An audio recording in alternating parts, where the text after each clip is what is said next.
Hey everyone, this is CAR RAYROB, where I'm Ray. And I'm Rob, and we want to welcome you to our new podcast, A Copy of a Copy.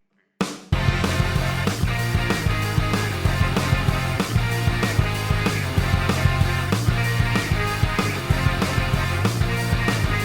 copy of a copy. A copy of a copy. A copy of a copy. A copy of a copy. A copy of a copy. A copy of a copy. A copy of a copy. A copy of a copy.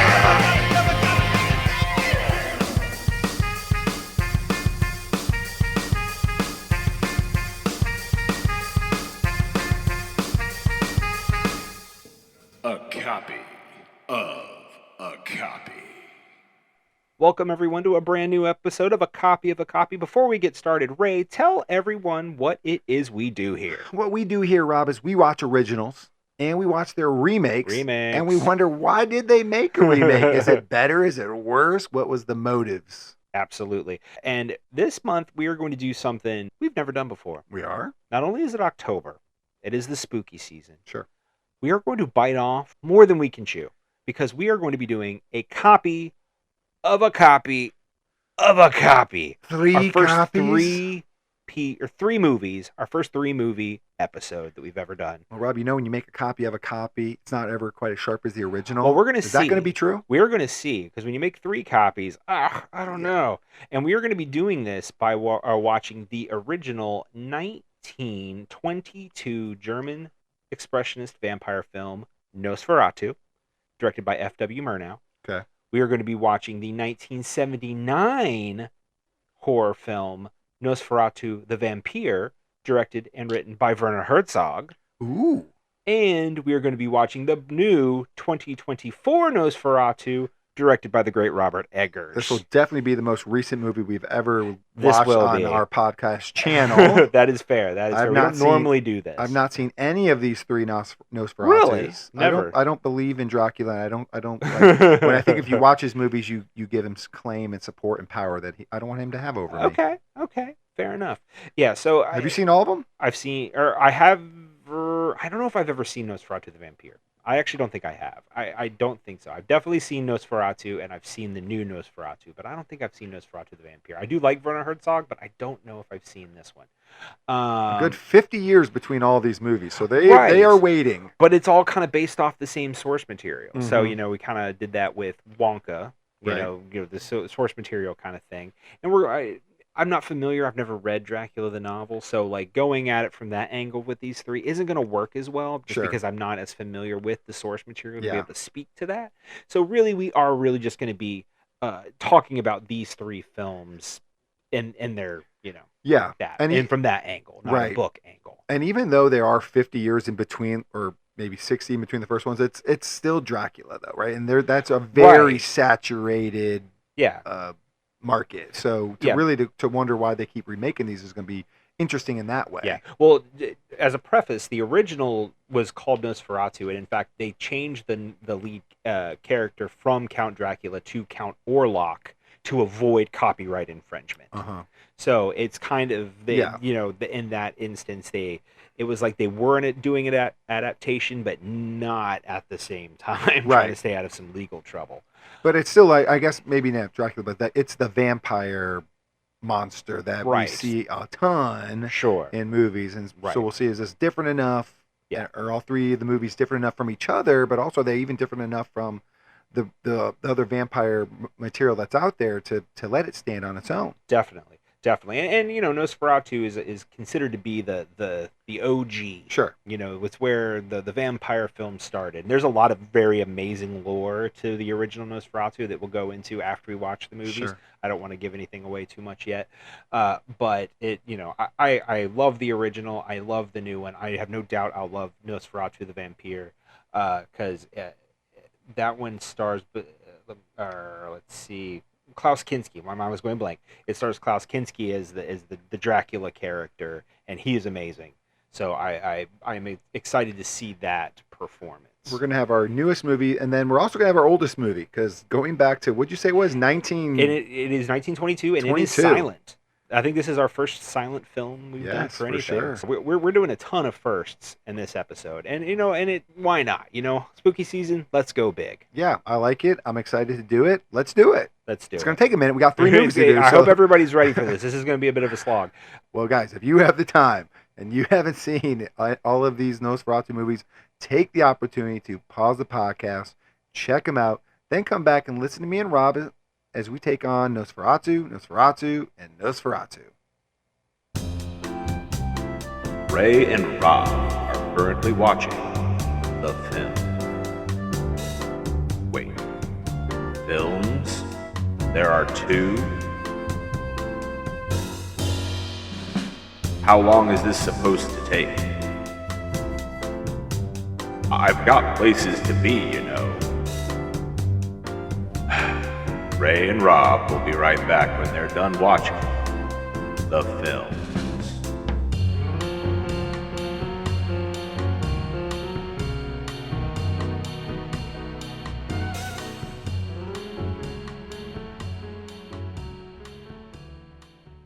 Whew, I don't know about you, man, but I am as tired as Thomas Hutter having to get back from Orlok's castle. 3 movies is a lot. That is a lot. We're not doing this on a bi-monthly basis. Maybe once a year. I think once a year we can do this. Maybe biannually would even be better. We need another year, another 2 years before we do this again. Yeah. But, it does allow us to, test that tried and true multiplicity statement.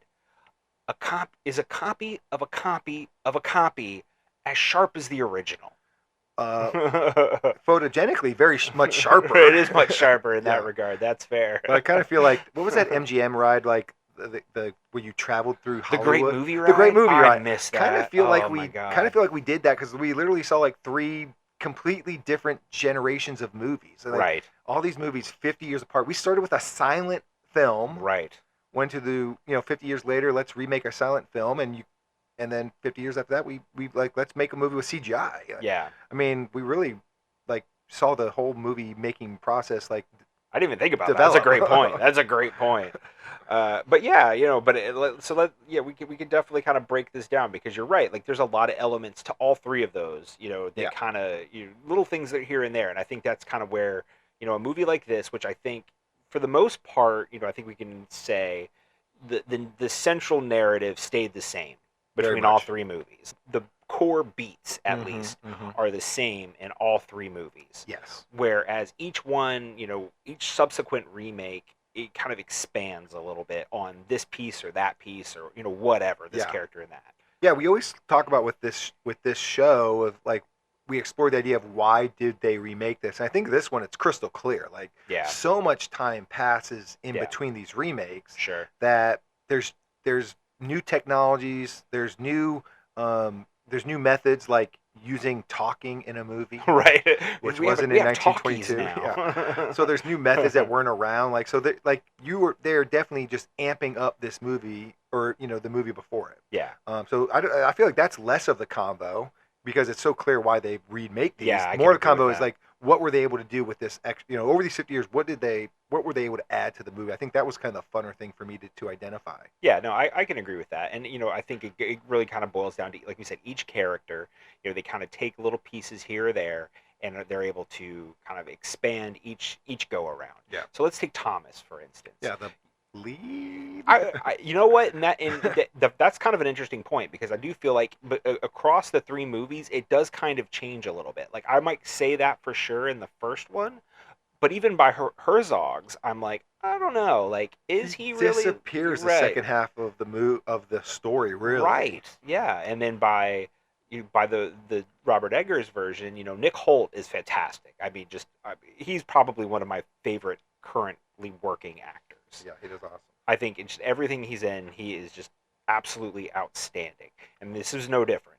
But you're right. Like, I don't know if I would necessarily place the lead on him. However, I do think you could make the argument more in that one than you could in Werner Herzog. Yeah. I think again, as they expand on the story, because it's pretty noticeable. I think in the 1922 version, Hutter is the character you follow for about 60% of the movie, and then the back 40%, he's basically not even in it. He's just dunzoed. And the story kind of shifts to Ellen, but I think in Herzog's version and then in Egger's version, the newest version, they know like we have to expand on this Ellen character more. We have to make like connect some more dots about why this is happening, what this connection is. Like she has to become more prominent because the end of the movie does revolve around her, so she can't just sneak up at the end. Right, and that's a very fair point. And all across all three movies, the end is the same. Yep. The setup for it is the same, and the end is the same. Yeah. So she is the one who causes his death, but I do think, like you said, kind of for the most part of, especially the original and especially Eggers, Thomas kind of carries a lot of that first half of the movie. Definitely does. It's funny, like you said, we have Nick Holt, who's such a tremendous actor, and the dude who plays, like, I don't know, was his name Thomas or was it just Hutter? I'm not sure. But I think his name was Gustav von Wagenheim. Wagenheim. Gustav von Wagenheim. Yeah. I haven't watched many silent movies. Definitely not any old silent movies. Is this? That's actually a really cool question. Is this your very first? I think I've watched like a recent silent movie, like one that was done in the 2000s or something. Oh, you're talking about The Artist. Maybe yes. Yeah, you're talking about The Artist. Yes. Okay, yeah. But I haven't seen like a legit. The reason why they didn't talk was because they couldn't record sound. Okay, well that says a lot to me. We're going to be doing, maybe not on this, but you're going to be watching some more silent films because I definitely have more to show you. But so to see the acting and what it takes to carry a movie, it's completely different. Yeah, it absolutely is, and it is interesting, especially at this time. Obviously the stage was seen as the pinnacle. Because that was the pinnacle of acting was the stage, and so when movies came along. A lot of stage actors really kind of look down on film actors because you almost inherently had to overact. Yeah, probably to them looked so much more comedic. Right, and they had to like take on the makeup and darken the eyes, do whatever they could to accentuate your facial features and expressions and all of that because of the filmmaking process at that time. So and obviously NOSFERATU is part of that. You can see it throughout where there's a lot of overacting going on. Yeah, it's kind of funny. When you don't have exposition to get some of the stuff across is really hard. And I think even like like when Hutter in the first one is like even meeting Orlok, it's just like it's such an awkward experience. But they don't have anything to fill the gaps in. We're like with Herzog and in the newest one, they're talking about the buying of the house. Back in Thomas's hometown. So there's stuff that they can talk about to kind of break the silence. Like, what would you do if some creepy dude was just staring at you? You would like try to fill the room with conversation or something. Right. But in the silent version, you can't do that. So they just kind of stare at each other. Yeah. And I do think that can allow for a certain level of creepiness. And I've heard other people say to me before, like there is an inherent creepiness to silent filmmaking in certain regards because of things like that. Yeah. So I think NOSFERATU, F.W. Murnau, maybe even understood that to the point where he's like, I'm going to use that for my advantage, and you kind of was able to set shots and do that kind of thing to kind of build that around just that inherent creepiness of the silent film. Yeah. One thing I kept thinking of, and kind of still relates around Hutter, is like I also think silent films, like you're bound to encounter like plot holes because there's no way that they could have efficiently filled them in. Absolutely. Like, they want to get to some action point, but they don't really have a great way of explaining it. And one thing that just gnawed at me was, like the crux of kind of Orlok getting to, I can't remember what their hometown name was, Wisburg, before Hutter he gets hurt, right? And he's hurt. He's like escaping out of the castle through the window, and he falls and like breaks his foot or falls into the river and catches a cold. But it's like there was no reason for him to go out the window through. Like he could have just walked out the front door because he sees Orlok leave. He knows Orlok is going to Wisburg to go meet with Ellen. So he's like, I got to go beat him there. Well, Orlok's gone, so he's not trapped in the castle anymore. So like, why he feels like he has to escape out the window like made no sense to me. Yeah. And then in *79, they really didn't change that much. Like maybe did a little bit better job of making it seem like maybe he was trapped in his room, but like break the door down. But then they do, like again, they just over time they know that they can fill these gaps. And so Nick Holt version, he is chased by hounds, dogs, and he's forced outside and then trips. Yeah. Like forced out the window and then trips. So it's like they can clean up some of those plot holes that they couldn't address back then. Definitely. Well, and I think also part of it too, not that there was an unprofessionalism to silent filmmaking. That's not what I'm saying at all. But there was more of a Wild Wild West approach to it because even in the studio system, I feel like to a certain degree, at that time, what there was of the studio system at that time. So you kind of made do with what you could do, and I think you're right. They just kind of were solving a problem in the moment. Right, like when you say there's werewolves running around, so you show a picture of a dog with spray paint on it. Right, exactly. No, absolutely. But, kind of sticking in this vein a little bit, though, you kind of mentioned the idea of that original and the creepiness of the meeting and all of that. I do think that's kind of another another element to look at is just the way those scenes are acted, even in the later films. I think in the Herzog version, like it is still kind of just as awkward in certain ways. You know what I mean? Like even being a talking film, being able to kind of do all these things, I do feel like it's still a bit kind of awkward, and maybe that's just Herzog kind of homaging Murnau, but obviously by Eggers, they kind of took it to a whole nother place where the fear was just palpable the whole time.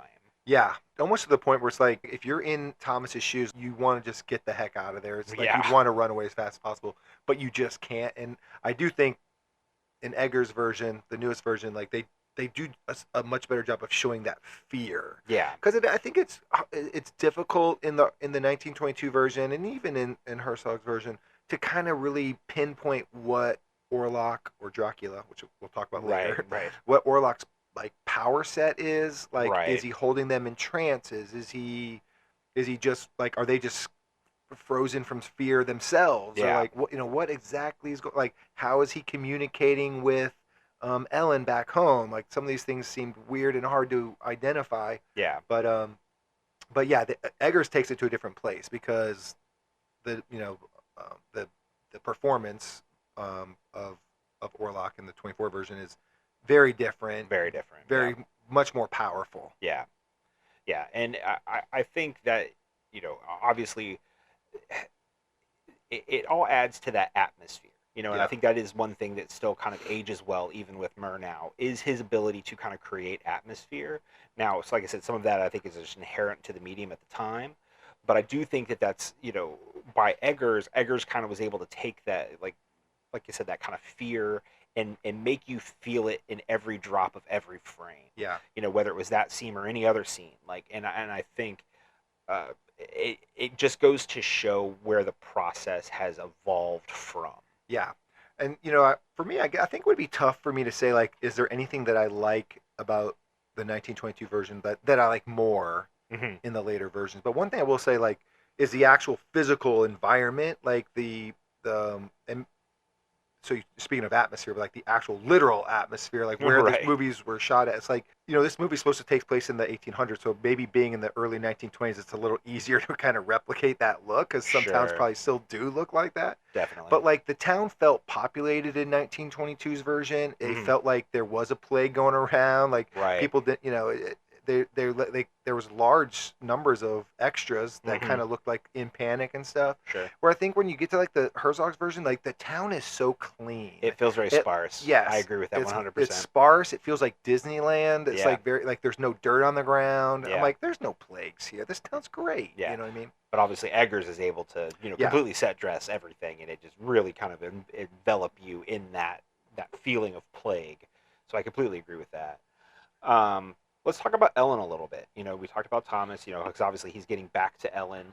And I do feel like, changes, from one movie to the next. While, we talked about how the ending is the same in all three, so it does kind of center around her. I think in the first one, in the original, in Murnau's, it like the turn feels a little bit faster. Yeah. Or I should say, it feels like it happens a little bit later in the movie. Yeah. Whereas in Herzog's, I think it happens a little bit earlier. And I think in that one, they kind of expand her importance throughout the whole first half of the movie as well. Yeah. But I do agree with you how kind of Jonathan Harker, by that one, kind of just completely disappears almost in the second half of the movie. And then it does kind of become Ellen's movie.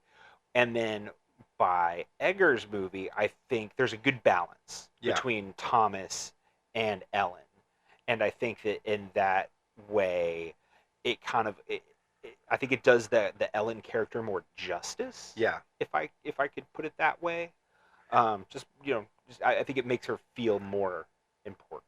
Yeah, I totally agree, but I also kind of feel a little mixed in. I definitely feel like even in the 79 version, I was still kind of like when Thomas is like, his name wasn't Thomas in the 79 version. It's Jonathan Harker, yeah. Yeah. But that character, the lead male character, like Bruno Gans' character. Bruno Gans. He's back. We need to talk. We need to talk I about recognize that. him. I was going to say, American we need to Friend. talk about it from American Friend. If you have not watched The American Friend or listened to our episode, do that, because Bruno Gans is great. Yeah. And but he was also in Nosferatu the Vampire. For the first time, he was getting, I don't want to say sucked on. Do I? This is that kind of movie now. Okay, we need to think of a phrase for when Orlok drained. Okay. Still. Oh my God! All right, there is no good word for this. I just realized when he was having the vampire deed done to him. Exsanguinated. I forgot what that word is. When Orlok was using his vampire powers Sucking on his him, blood, baby. yeah. Like in every movie, when that happens, Ellen goes into a trance. Right. And it was kind of weird, like to identify why she was. I'm like, is she Thomas in this moment? Is she Orlok in this moment? Is she just like I couldn't tell really what they were trying to say she was doing, right? Or like what was occurring, but they do so much more to clean up. Like, what is this magic going on? Like, she's reached out to him when she was younger. Like, you're talking about Eggers in Eggers' version, yeah. Oh, eventually the Eggers version. So, yeah. So yes, to your point, they flush it out so much more. But I will also say this because I think almost because of the same point, it almost feels like she's in Eggers' version. She's so tied to Orlok, she's so possessed by him that the sacrifice is still there, but it almost feels more like she had no choice. Oh, where I think in Herzog's version, it feels much more like a sacrifice. I could see that. I see what you mean. Just because they're so entangled as two characters. Yeah, anyway. It's almost like the only way to free myself is to kill you. Like I'll be free by dying, kind of thing. Like right. So it kind of I think she made a sacrifice. She made a sacrifice. Yeah, yes, I'm just saying it. But I'm just wondering if the sacrifice felt greater almost in Herzog's because it was purely out of right. And that really didn't even work. But I get that. No, that makes sense. I get what you're saying. I think I can agree, but I just appreciate what they did for the Ellen character in the first half of the movie so much because I think it gave her a weight that I did not feel up until that point in either of the previous two versions. I totally agree. Like I think Ellen is. I kind of think everything is better in the 24 version, so I'm just trying to find some things there we go. where I'm trying to give 79 some credit. Keep behind the curtain of Ray's ultimate opinion. Yeah, but Ellen as a character overall, and what's Johnny Depp's star's name? Lily Rose Depp. Yeah, she did a great job. Yeah. But they did it. But you had to flesh her out, as we already said. Like you had to make this all make sense. You had to clarify what was going on between the two. And I think they do a good job of filling in those gaps. I don't know if that's all from the book or they filled some of that in themselves because it really wasn't addressed in the other two. Either. I don't know either. Yeah. I mean, I know. So this, we are only covering these three, but this is not the only time that this story has been remade because Francis Ford Coppola did his Dracula film as well, and is also kind of based on this very same story. Yeah. So you got Jonathan Harker and Lucy and all of that. So like they use snippets too in that, and I don't know what's book accurate and what's not. Yeah. So I actually find it very interesting that because there was the movie the year before the 24 version, the Voyage of the Demeter, right, which is the boat, and that definitely feels like there's a story there. I don't know if it's a 2-hour story, but right. Yeah, I never did see that. It is something I think is interesting. Like there's really this part of the story where Orlok is being shipped overseas essentially, and he slowly kills everybody on the boat. Mm-hmm. It's very interesting, but it's too much for this story. Oh yeah, you couldn't do it here. But no, I can agree with that. I appreciate the Lily Rose Depp's performance just overall. I think they allowed her to be a little creepier. Yeah. Obviously, in the original, she wasn't in it enough to be able to have that kind of weight. And even in Herzog's, I felt like maybe she played it too ethereal at some times. You know what I mean? Where it was like maybe a little too aloof. But then I don't know that I couldn't exactly pin down what he was trying to do with the character in that one. But in this one, I do think like I said, Lily Rose Depp was able to kind of just embody this woman that's in definitely being tortured, sure. to at a certain level, and just kind of having this supernatural crisis, if you will, and so much so that they allowed her. You know what? I gotta look it up. It's like Japanese. Yeah, I know it was some kind of Japanese dance that she was using for those possessive movements, but I don't know the name of the specific name of it. I don't either, but it's I've seen it in like the special features on the Blu-ray for it, but it's that really added a lot. Like even like the mouth movements and stuff, like that scene where her mouth was contorting and like with the tongue and all of that. Like, I mean, just that kind of stuff, I think really kind of added to that performance. It does, because when right before she does the Japanese dance movements, and that scene where you're talking about where like she really like starts to like open her mouth in a scary way, I'm like, oh, they're going way CGI here at the start of it. But then by the time we're done with it, I'm like, oh no, that was all real. She literally just did that. Yeah. So it's very impressive, and it makes it feel so much more freakier knowing that CGI wasn't used for, like, that's an actual thing that was happening. Right. Definitely makes it feel a little freakier. Let's real quick just talk about the endings real quick, if you don't mind, in a way, since we're kind of talking about her and her sacrifice and stuff. In the first one, I think they do a cool little job of like Orlok disappears, like sunlight hits him. It's kind of like he gets burned away, and kind of like Obi-Wan Kenobi just like disappears in his clothes. Yeah. And I kind of appreciated that. So when we went to 79, I kind of wanted to see him melt away, but what happens is he just kind of like dries out and falls down, and I was like, that's kind of like, and then like Van Helsing like comes up and like stabs him, like stakes him, and it's like, okay, sure, he's already dead, dude. Yeah. But you didn't do anything, Van Helsing. You don't get credit for this. And then I did it. And then Van Helsing gets arrested for murder. Right, which that was a bit weird. Yeah, I think the ending kind of gets a little out of control. That's why I want to talk about the 79 version. Yeah. But and then even in Egger's version, like he definitely like burns up, dries out. Yeah. He's toasted to crisp. But I still wish I like the original version where he like completely vanishes. Like he totally melts away. Like that was just something that I appreciated about that. Well, there's definitely, no matter how you feel about any of the three movies, I think that Murnau's version is always going to have these certain iconic visuals that people will always know. Yeah. Where he's walking up the stairs and like you see his shadow on the wall, and they try to kind of recreate that. Yeah. Eggers does. But it's just, you're never going to beat that. You know what I mean? And even no matter how good it is, you're never going to beat that, because I see that parodied constantly on like t-shirts and stuff like that, where it's like other people's shadows and stuff like that. And the death scene is also one of them. Yeah. That disappearing death is one of those iconic moments that in film history that I don't think it will ever be topped. But I appreciate Eggers' ending because I think it fit his movie. It did. You know what I mean? Like if Orlok just disappeared in 24, I felt like that'd be like, okay, like that's a bit underwhelming. Yeah. So I think it's a great shot with him laying on her, whereas opposed to 79, he just falls on the floor. Right. Like, Yeah. WW9 was probably the worst one. Him dying on top of Ellen.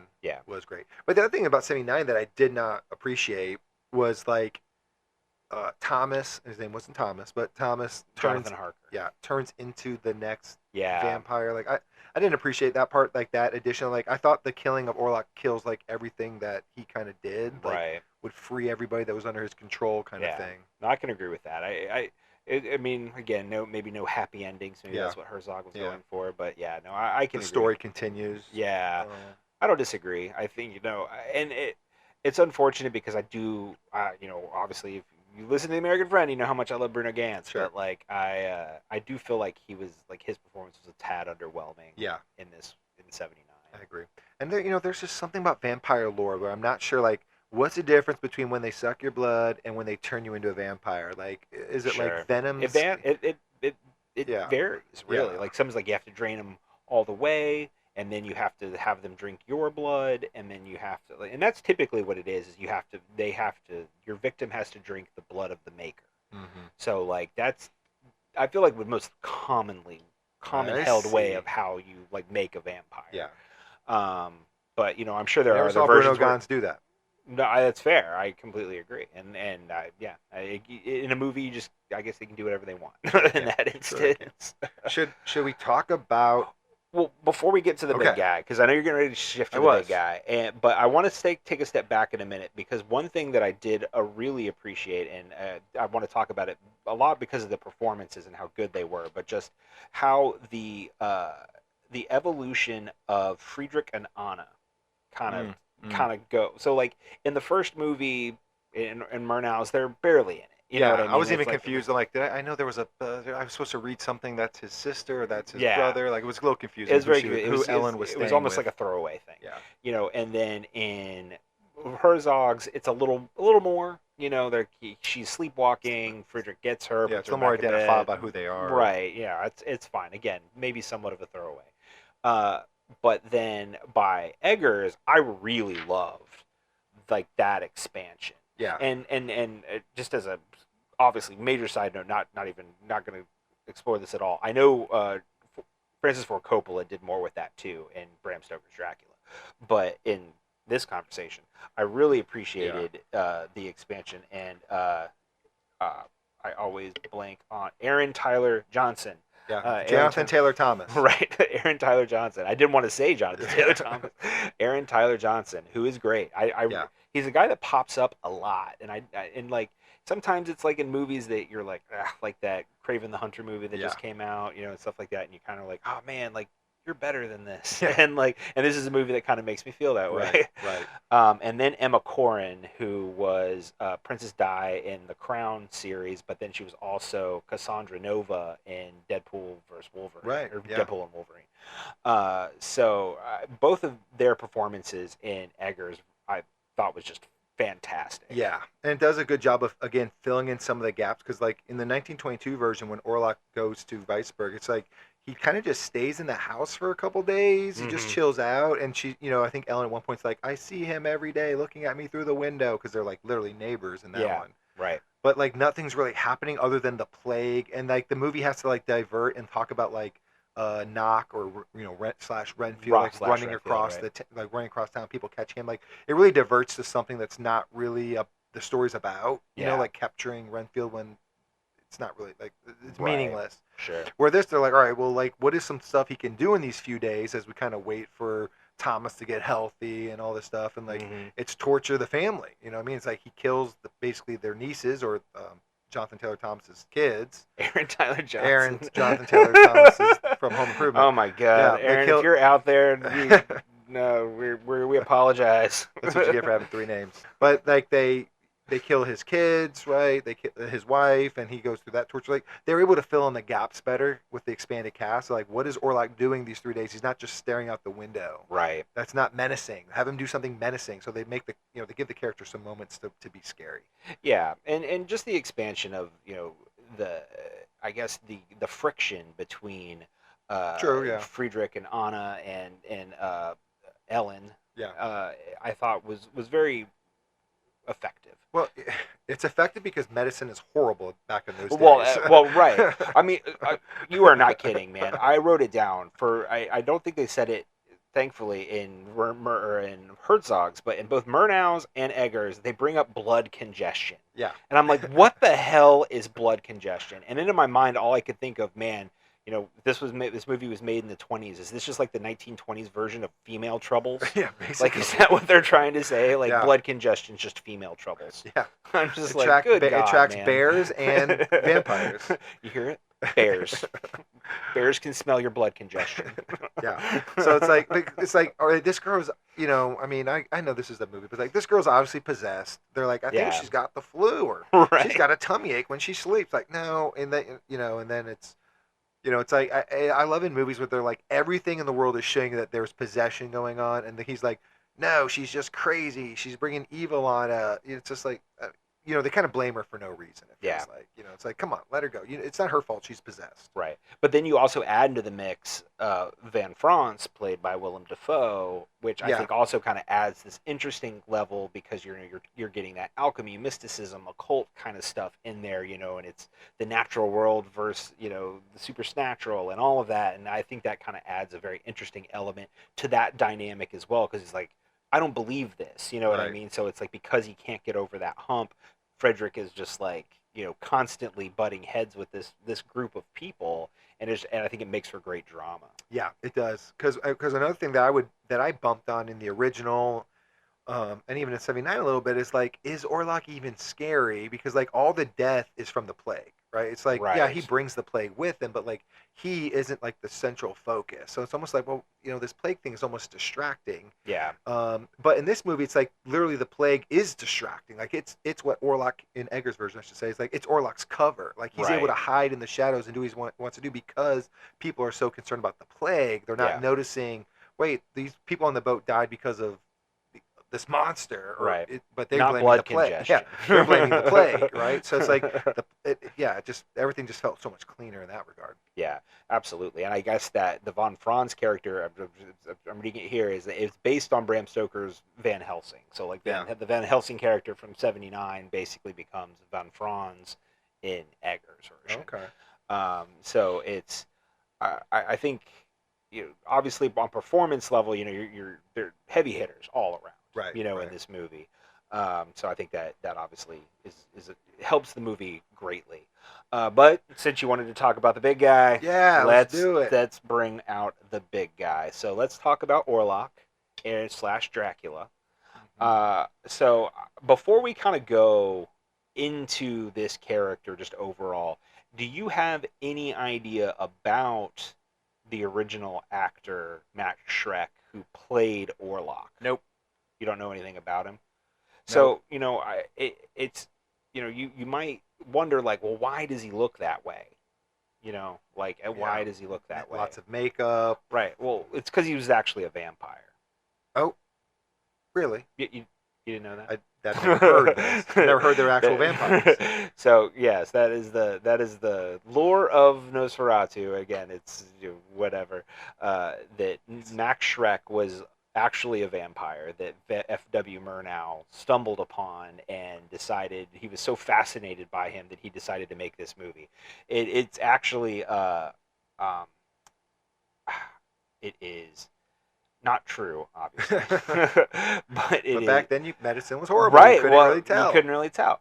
But they, I guess, dramatized that. That tall tale, if you will, by in the Shadows of the Vampire, which was starring John Malkovich and, surprisingly, Willem Dafoe. There's a theme here. There is a theme here. Willem Dafoe plays Max Schreck. Okay. In Shadows of the Vampire, as who's playing Orlok, who's actually a vampire. So it's pretty fun in that regard. Obviously, his overall look, though, all joking aside, is extremely iconic, which is probably why I think Herzog used it for Klaus Kinski in his version. Yeah. So let's talk about that iconic version, because Eggers does not really pay much homage to it. That's true. It's a very different take on what Nosferatu should look like. And do I think Bill Skarsgård looks really amazing? Yes. The performance is great and all that stuff. Do I feel like he looks like a vampire? Yes. Do I feel like he looks like Nosferatu? I'm not sure. Well, it's hard because, again, that original version is just so iconic in that way. You've grown up seeing that. Even if you've never seen the movie, you knew that was Nosferatu. Right. You know what I mean? Just from popular culture. So I get that. Why you might, watch the Edgar's version and be like, I don't know if I buy into this. Yeah. But, if you watch the special features, there's actually a great one about the makeup effects. And one of the reasons he cites for that is he was trying to be very intentional to the area where Orlok was from. Mm-hmm. So they did a lot of research into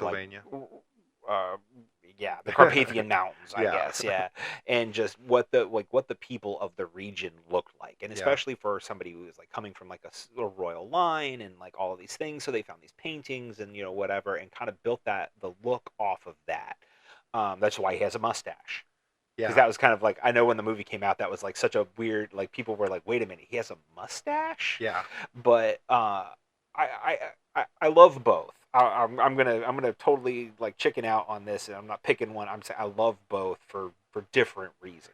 Yeah, I think I do too. Like, I kind of bumped on it maybe that first scene, and I was like, is he wearing a fake mustache and like fake hair because like for the dinner scene just to make Thomas feel more comfortable, but he's gonna like take it off. and then he doesn't. I'm like, okay, so this is the look. Let me settle into it. But they do such a good job. I do think you settle into it. Right. But well, he was like a 17th, 16th century porn star. I mean, what can you do when you die? Old mustache. But like, what about like the teeth? Like he didn't like the teeth. Kind of seem very Nosferatu version. Like, yeah. Could they have kept something? I mean, I guess I can understand that. I mean, I think ultimately, he paid enough homage to the movie overall that I do think he was allowed little leeways here and there. I agree. And it worked. So. Yeah, and, because it's funny, we got Murnau's version, which, is this set of names.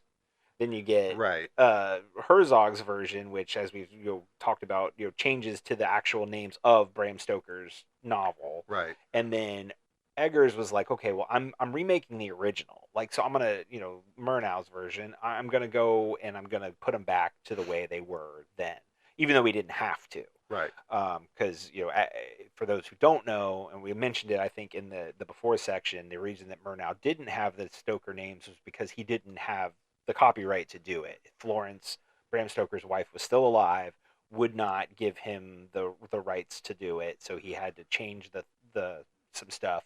Didn't appease her because she sued him, apparently. Yeah, I thought I heard like every copy of the movie was most destroyed. Copies were destroyed, exactly. Or they were ordered to be, but some still survived. And some survived, and that's what, after she died and copyright went away and all that stuff, they were found, restored, and then shown, and that's kind of what, in the 60s and the 70s, what kind of got the resurgence of Nosferatu, which is obviously ultimately why Herzog made it.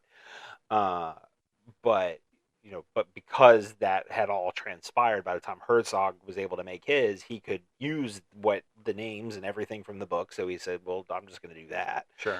But like I said, Eggers went back to Murnau, and I kind of agree with that, actually. Yeah, I like it. Like I said, I do think he pays more homage to that. But like he's Dracula in Herzog's version instead of Nosferatu. And I just like the Nosferatu. I just like the name more. Yeah, I'm not sure. Like, so like Herzog's version, like every name is kind of somebody that like it's Renfield, it's Van Helsing's the doctor. Right, it's like I almost was distracted by it in a way. I'm like, it's I know it's like classic. Well, when you watch it back to back, I get that for sure. Because you're like, wait a minute, that's not who that is. I know who that's. You're Thomas. You're not Jonathan I'm like, Harker. Well, then I'm like, but when like, so his doctor's name is Van Helsing. I'm like, well, I know Van Helsing as the vampire hunter, like that generation. I'm like, how does he turn from this doctor into the like? So it takes me out of the movie for a second as I try to make these connections or like think about, is it just a reference? Is this where Van Helsing's like first generation started? I'm not sure. Yeah. So it kind of takes me out of the movie. From when those names are so recognizable. Yeah, I could agree with that, and especially, like you said, especially when you're watching them back to back, it is kind of like jarring, if you will.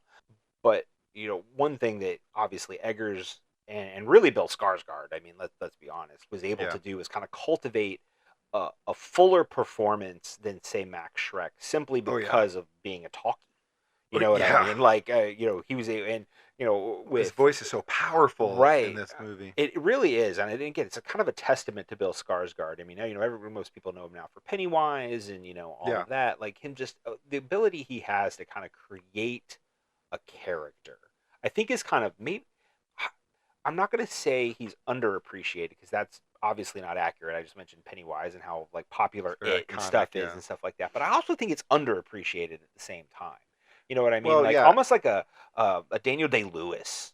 You know what I mean? Where he kind of like really loses himself. Now, granted, he's more I was gonna say almost more like kind of like Andy Serkis, like to a more. That's fair. Andy Serkis. That's a good example. Where they're hidden behind the makeup so much. Yeah, Andy Serkis is another good touchstone. But I know what you mean. Yeah. But I just want to give Bill his flowers on this because I think the voice really just was. I will say iconic. I will say to call myself out for no reason, even though nobody called me out. But like when I first heard his voice, I'm like, oh my god, this is so modulated. It's like he's not even acting. But then you go and look it up. It's like no, he trained to have his voice an octave lower. Yeah. And he was basically like singing like that's him. Like I'm sure there's something. there may be a slight echo. Yeah, they might use a slight echo in the audio, but it's like it's him. Yeah. So I give him credit because it was so drastically different than what I expected to come from him. Yeah. That I'm like, there's no way that sound is coming from him, and it was coming from him. Yeah, absolutely. So you're talking about his overall look. I do think with the change in the look, I couldn't imagine the Shrek version of Nosferatu with that voice. No. I don't think that would match. No. So I do think that the visual direction they went, coupled with the voice, really well. Yeah. And because in 79's version, obviously Orlok Dracula and that one can speak, but right. it's much more like it's softer. Yeah. It's much more like enticing, like trance causing. Yeah. It's not. It's more airy. It's more ethereal. Yeah. Where Skarsgård's is like it's terrifying. Like yeah. he's everything he says to you, he's meant to like dominate you. Yeah. Well, and I think that there's something to be said about that with Herzog's version with Klaus Kinski, just because I think that whole movie just feels more like a meditation than a horror movie. Yeah. Yeah. It feels like from the music selection to the and that's very Herzog. You know what I mean? Just to be fair, like it's very Herzog. So it feels like his movie.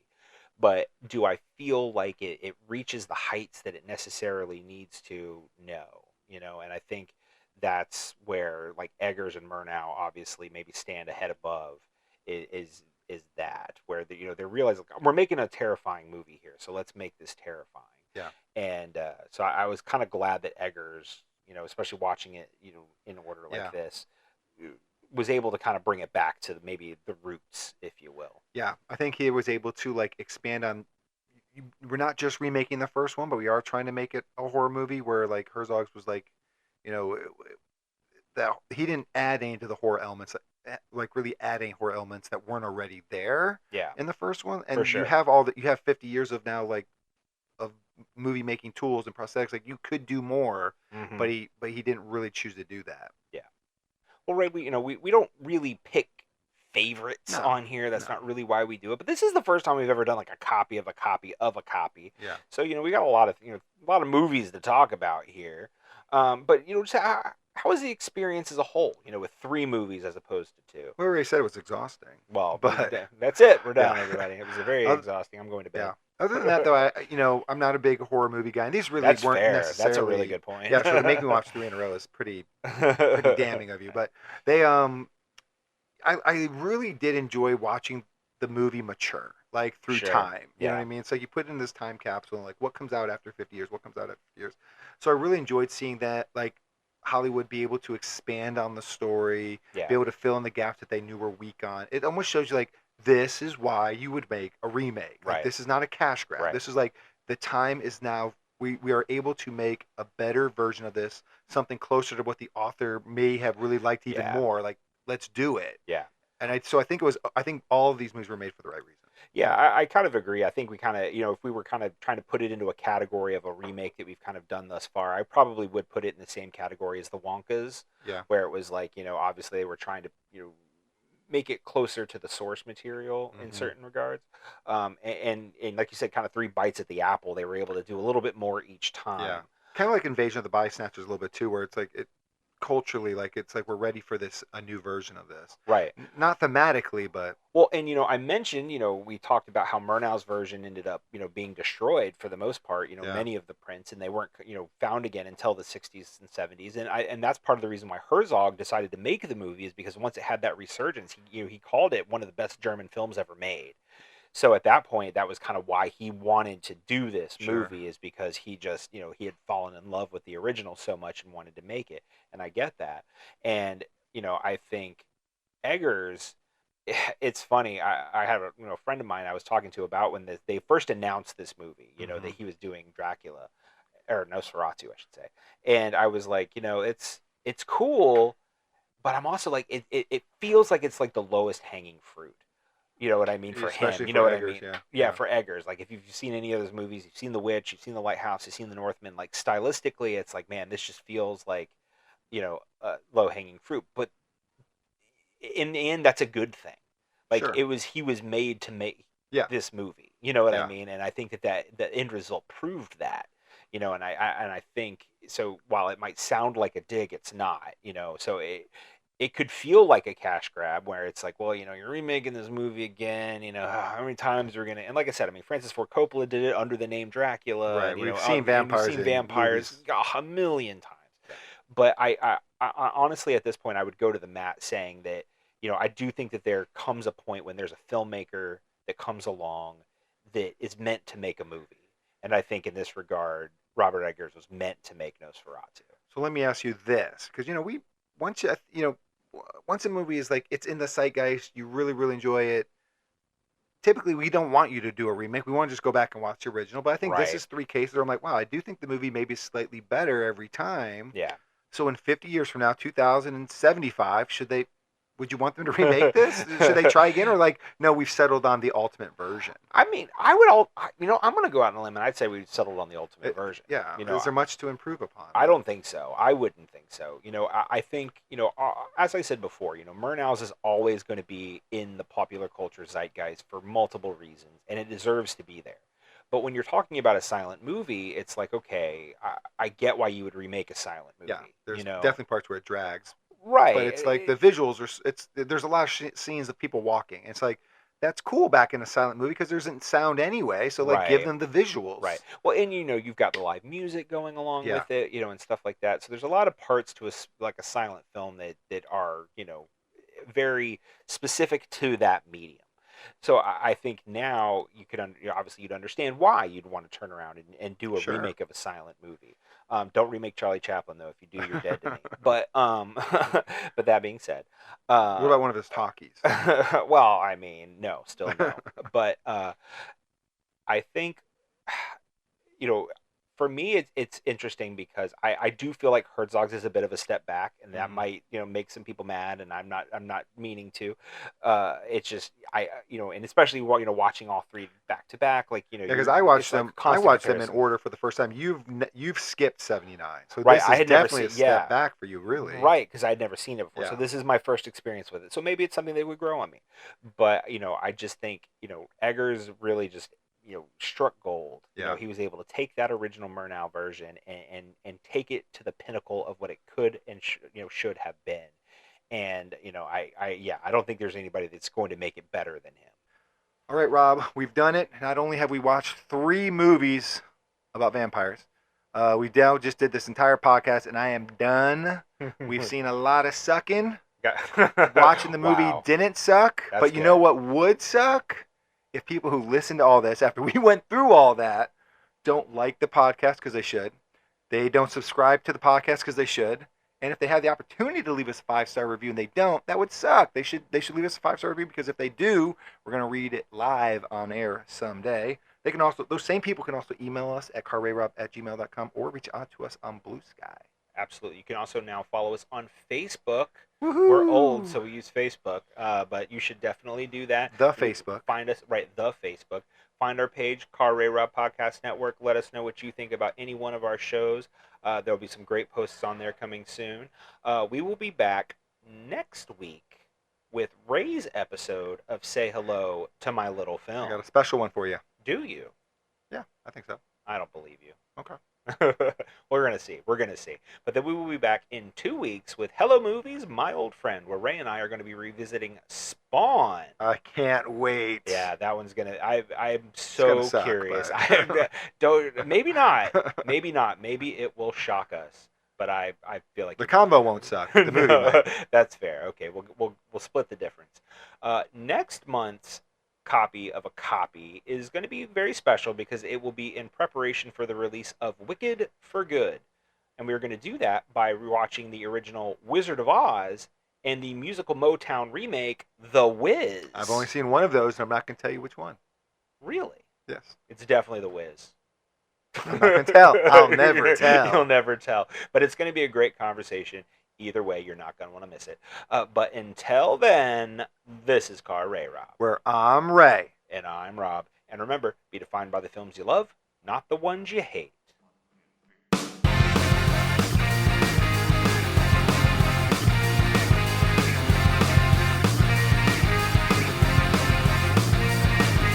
copy of a copy. A copy of a copy. A copy of a copy. A copy of a copy. copy of a copy.